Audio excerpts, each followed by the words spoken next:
warahmatullahi wabarakatuh. Salam Om Swastiastu, nama budaya dan salam kebajikan.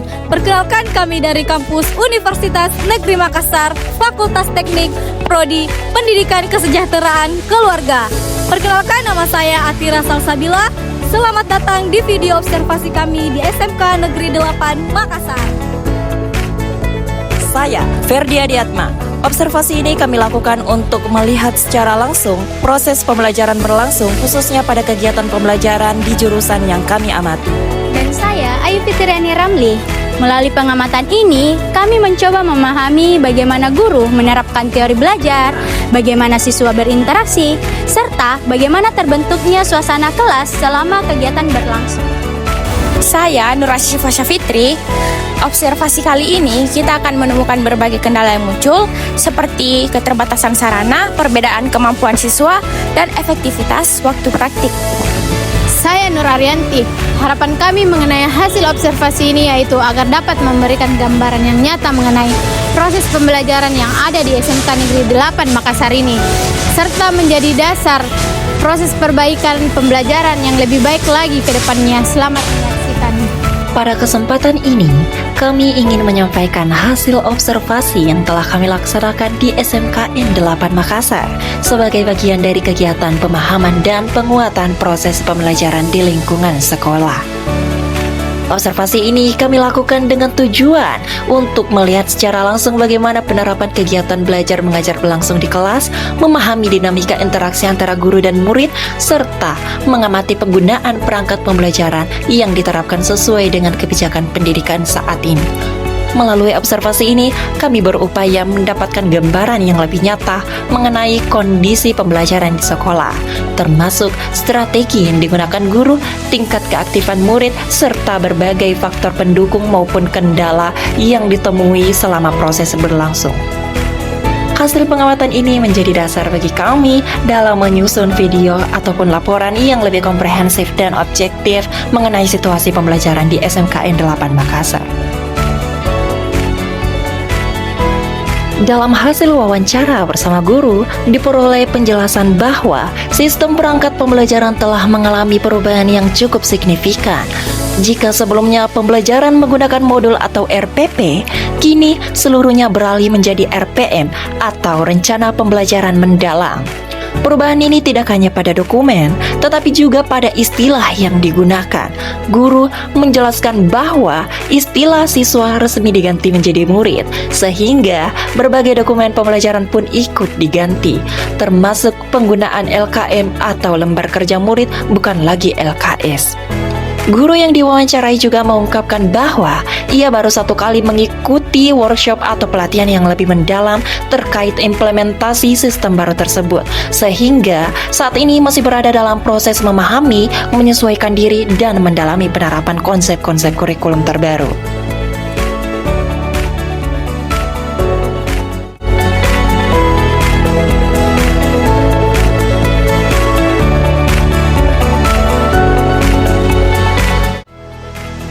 Dalam hal penilaian, guru menyampaikan bahwa sistem yang digunakan di kelas berbasis pada poin atas skor, di mana setiap aktivitas murid memiliki bobot penilaian tertentu.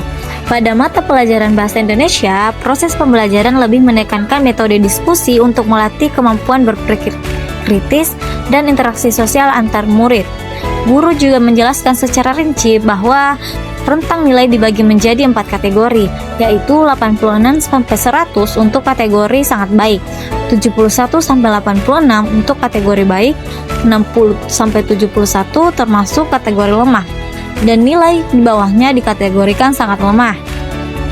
Meskipun terdapat perubahan pada penamaan dan sistem penilaian, daftar hadir masih digunakan seperti biasanya. Secara umum, konsep pembelajaran tidak mengalami perubahan drastis. Tetapi penyesuaian istilah dan penyederhanaan dokumen pembelajaran dianggap sebagai langkah untuk mempermudah implementasi dalam proses belajar mengajar.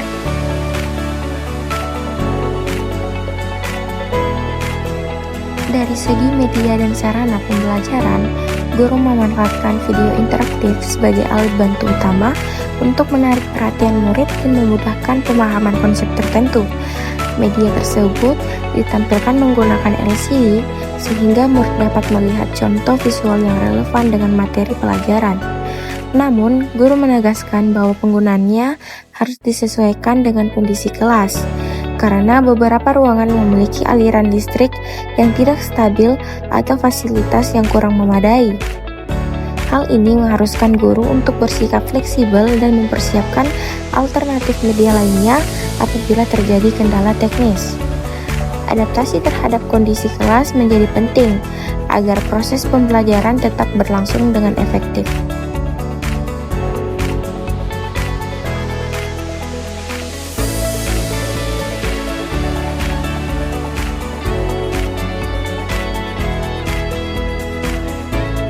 Berdasarkan pengamatan langsung selama pembelajaran berlangsung, terlihat bahwa banyak murid yang aktif terlibat dalam proses belajar, baik ketika berdiskusi, menjawab pertanyaan, maupun mengemukakan pendapat.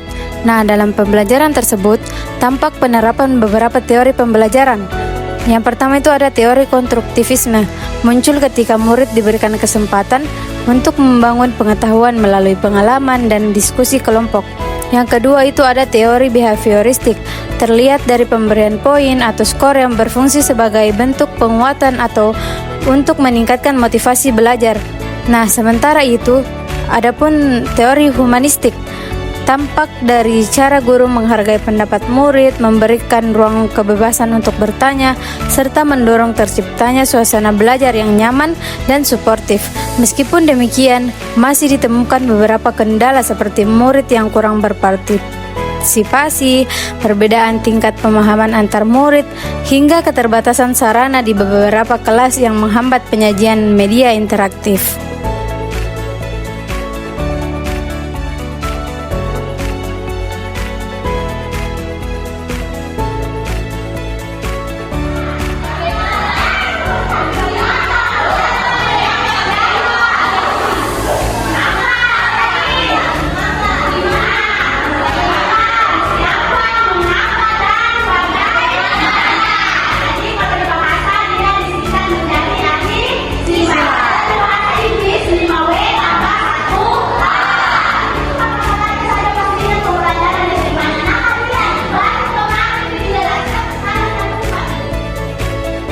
Dalam bentuk penyelesaian dan solusi atas permasalahan tersebut, beberapa strategi dapat diterapkan oleh guru agar pembelajaran berjalan lebih optimal.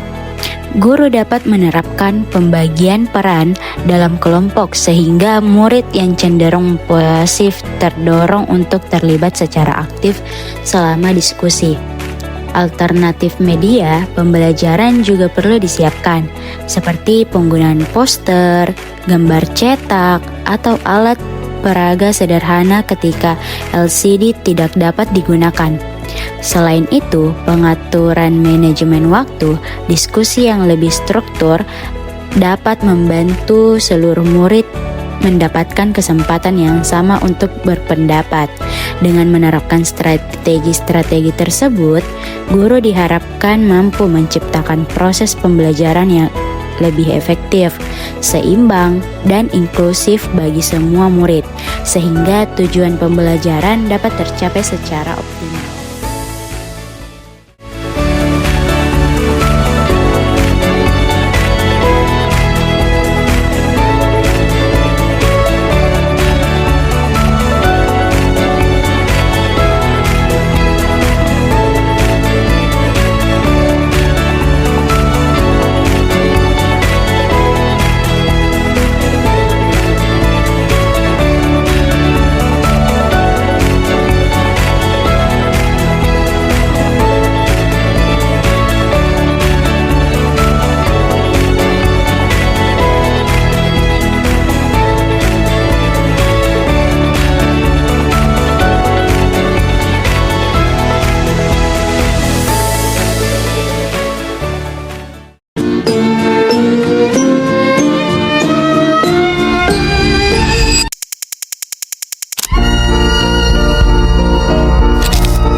Demikianlah hasil dokumentasi observasi yang telah kami laksanakan. Pada bagian ini, kami menampilkan rangkaian foto-foto yang menggambarkan proses kegiatan observasi kami di SMKN 8 Makassar. Seluruh dokumentasi ini menjadi bukti nyata dari apa yang telah kami amati dan pelajari selama kegiatan berlangsung. Terima kasih atas perhatian yang diberikan, dan inilah hasil dokumentasi kami yang ditayangkan selama 11 menit.